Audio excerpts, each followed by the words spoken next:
BRS working president KTR మాట్లాడుతున్నారు. ప్రళయ్ చూద్దాం. గుడిసె షేప్లో తెలంగాణ ఉంటుంది.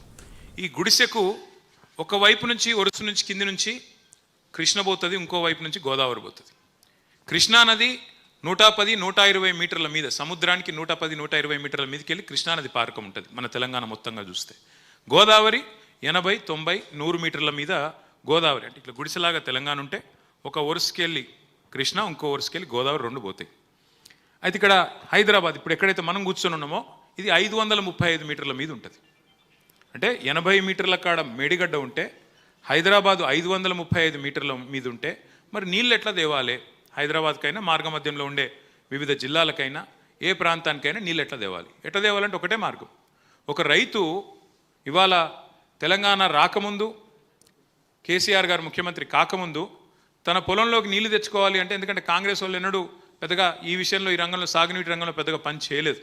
ఎప్పుడో కాకతీయులు కట్టిన చెరువులు, ఆసఫ్ జాహీలు ఆనాడు వాళ్ళు కట్టిన కొన్ని చెరువులు తప్ప, మరి నిజాం సాగర్ లాంటి ప్రాజెక్టులు తప్ప ఉమ్మడి ఆంధ్రప్రదేశ్లో పెద్దగా మనకు మైనర్లో కానీ మేజర్లో, జాహీలు ఆనాడు వాళ్ళు కట్టిన కొన్ని చెరువులు తప్ప, మరి నిజాం సాగర్ లాంటి ప్రాజెక్టులు తప్ప ఉమ్మడి ఆంధ్రప్రదేశ్లో పెద్దగా మనకు మైనర్లో కానీ మేజర్లో కానీ పని జరగలేదు.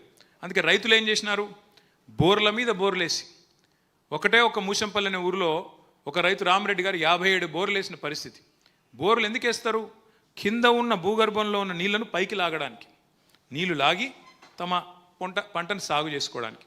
ఎట్లయితే ఒక రైతు బోరేసి కిందికి వెళ్ళి నీళ్లు పైకి లాగుతాడో, 100 మీటర్లు లేదా 100 ఫీట్లు, 200 ఫీట్లు, 800 ఫీట్లు పైకి గుంచుతారో, అట్లాగే కేసీఆర్ గారు కూడా 80 మీటర్ల మీద ఉన్న గోదావరి నదిని, ఎక్కడైతే కాళేశ్వరం దగ్గర నీళ్ళు ఎక్కడైతే ఉన్నాయో వాటిని ఒడిసి పట్టి ఒక్కొక్క రోజు 1 కాదు 2 కాదు 3 టీఎంసీల నీళ్లు.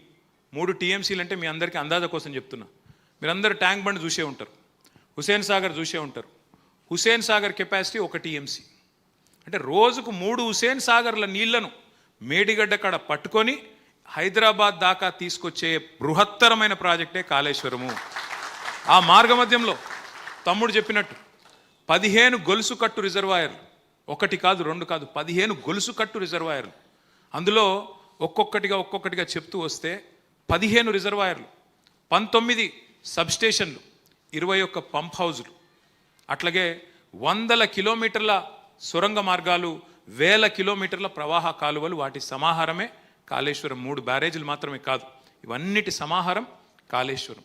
అంటే ఎక్కడ 80 మీటర్ల కాడ నీళ్లను ఎత్తి 3 హుసేన్ సాగర్లు ఒక్క రోజుకు 3 టీఎంసీ నీళ్లు, 3 హుసేన్ సాగర్లలో పట్టే నీళ్లు ఒక్క రోజుకు ఎత్తి వాటిని దశల వారీగా తీసుకుంటూ వచ్చి 80 మీటర్ల నుంచి తీసుకొచ్చి మేడిగడ్డ నుంచి అన్నారం నుంచి సుందిల్ల నుంచి మన ఎల్లంపల్లి నుంచి మరి మిడ్మానేరు నుంచి ఒక పాయ మల్కపేట రిజర్వాయర్ అని ఉంటుంది మా వేములవాడ నియోజకవర్గానికి, ఇంకొక పాయ మనకిటు అన్నపూర్ణ తర్వాత రంగనాయక సాగర్ తర్వాత మల్లన్న సాగర్ తర్వాత కొండపోచమ్మ సాగర్. ఇక్కడ ఒక ముఖ్యమైన పాయింట్, కొండపోచమ్మ సాగర్ ఉన్నది 618 మీటర్ల మీద, హైదరాబాద్ ఉన్నది 535 మీటర్ల మీద.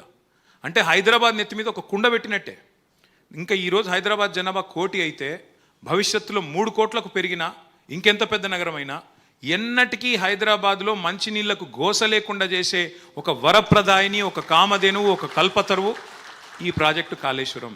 అంటే కాళేశ్వరం ద్వారా కేవలం రైతులకు సాగునీరు మాత్రమే కాదు, హైదరాబాద్కు తాగునీరు మాత్రమే కాదు, వేల గ్రామాలకు మధ్యలో తాగునీరు మాత్రమే కాదు, పెద్ద పెద్ద కంపెనీలకు ఈరోజు ఇండస్ట్రియల్ కన్సంప్షన్ కోసం కూడా వాటర్ ఇస్తున్న ప్రాజెక్టు కాళేశ్వరం. కోకాకోలా అనే ఒక కంపెనీ వచ్చింది నేను మంత్రిగా ఉన్నప్పుడు, పరిశ్రమల మంత్రిగా ఉన్నప్పుడు. వాళ్ళు అడిగింది ఒకటే, మేము ప్లాంట్ పెడతాం, 2,500 కోట్ల పెట్టుబడి పెడతాం, కానీ మాకు నీళ్లు కావాలి, మరి నీళ్లు సమృద్ధికి ఇస్తారా? తెలంగాణ కరువు ప్రాంతం అంటారు కదా, నీళ్ళు ఉన్నాయా మీ కాడ అని అడిగాను.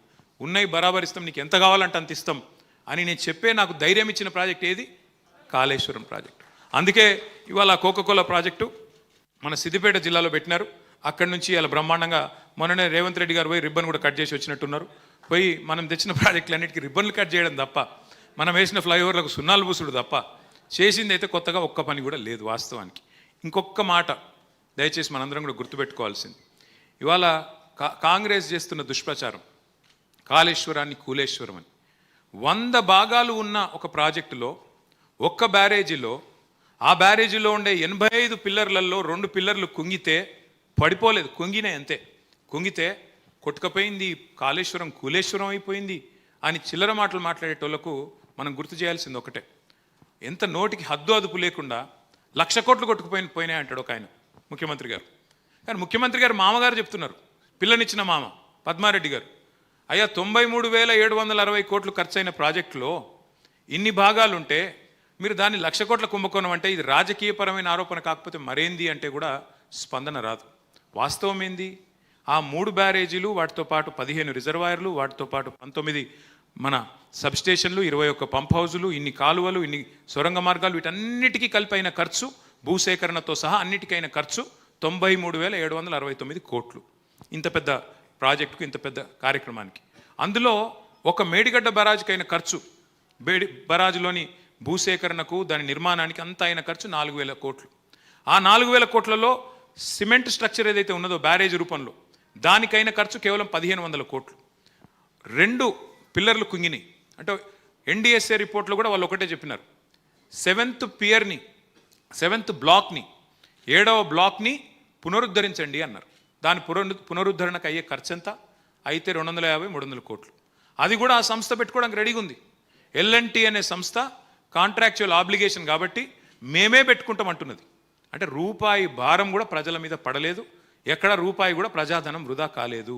కానీ 3 కోట్ల ప్రజాధనం వృధా చేసి ఒక కమిషన్ వేసి కొండందవి ఎల్కన్ పట్టినట్టు ఏం పట్టిరాయా అంటే అని ఏం లేదు. అసెంబ్లీలో పెట్టిన మన హరీష్ రావు గారు చీల్చి చెండాడితే ఆన్సర్ కూడా లేదు గవర్నమెంట్ దగ్గర. పాపం మధ్యలో మా ఉత్తమ్ కుమార్ రెడ్డి లేచి ఆవేశపడి ఇట్లా డామ్ డూమ్ డీమ్ డామ్ అని ఒర్రుడు తప్ప కనీసం ఒక్క ప్రశ్నకు సమాధానం లేదు. సరే హరీష్ రావు గారు మాట్లాడినారు, బాగా మాట్లాడినారు, ఓకే. అక్బరుద్దీన్ ఓవైసీ గారు లేచి 4 ప్రశ్నలు అడిగినాడు.